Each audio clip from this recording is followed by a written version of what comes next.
also one reporter who's been on this from the very beginning, Miranda Devine for the New York Post. And Miranda, good morning to you, and thank you for coming back to our program here. Why now do his attorneys meet with DOJ officials? What do they get done? How do we look behind that door and figure that out?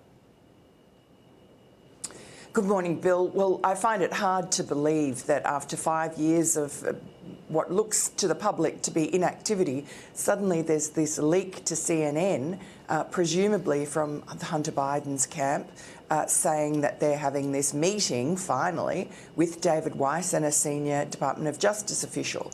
And that's come just a few days after this IRS whistleblower has come forward. No doubt, as they say, they reached out to have this meeting weeks ago, but the whistleblower came forward behind the scenes to the Inspector General of the DOJ back in after March 1, when he saw Attorney General Merrick Garland give what he believed to be misleading testimony during an oversight hearing.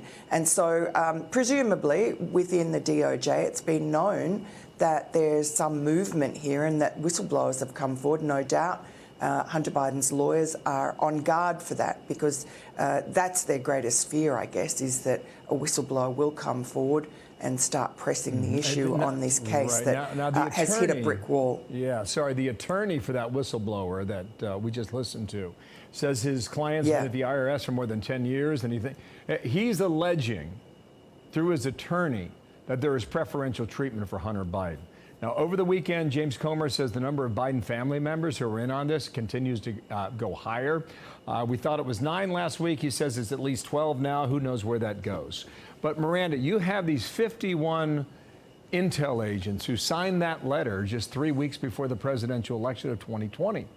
And the Wall Street Journal characterizes it this way. Why is public trust in American institutions, including the press, in free fall? One reason is the revelation last week that the Biden for President campaign helped to organize the open letter that spread disinformation about Hunter Biden's famous laptop computer on October 19, 2020. You tie all this stuff together, right? And you reflect on how Americans take in this information, how they understand it in their own way. How do they come to understand this now? Well, it's just bombshell on top of bombshell, and you're right. The revelation that the Biden campaign, specifically now Secretary of State Antony Blinken, when he was a campaign senior advisor, reached out to a high-ranking former acting director of the CIA and got him to organise this letter claiming falsely that the stories we'd published from the laptop was Russian disinformation. And that's, those 51 former intelligence officials are really at fault. There's a complaint in the FEC right now asking that the FEC find that they made an in-kind donation to the Biden campaign, because that is what it was. And they should have their security clearances stripped. They abused their former high authority. They did not do any due diligence.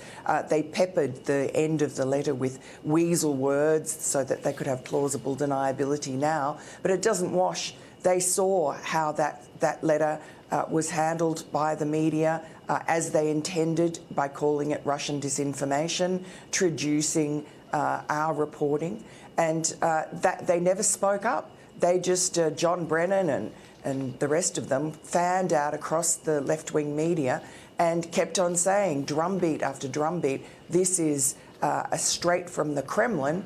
And of course, a couple of days later, Joe Biden used that letter to get out of jail free, effectively, at the last debate against Donald Trump. Very effectively, it worked. Miranda, thank you. We'll see how Thanks, Bill. We'll see how the meeting goes this week and whether or not we learn anything new. Miranda Devine, New York Post, thanks for coming on today. Appreciate that. Okay, we don't have a date for that meeting, but we'll watch it and see when it happens. I'm Steve Doocy. I'm Brian Kilmeade. And I'm Ainsley Earhart. And click here to subscribe to the Fox News YouTube page to catch our hottest interviews and most compelling analysis.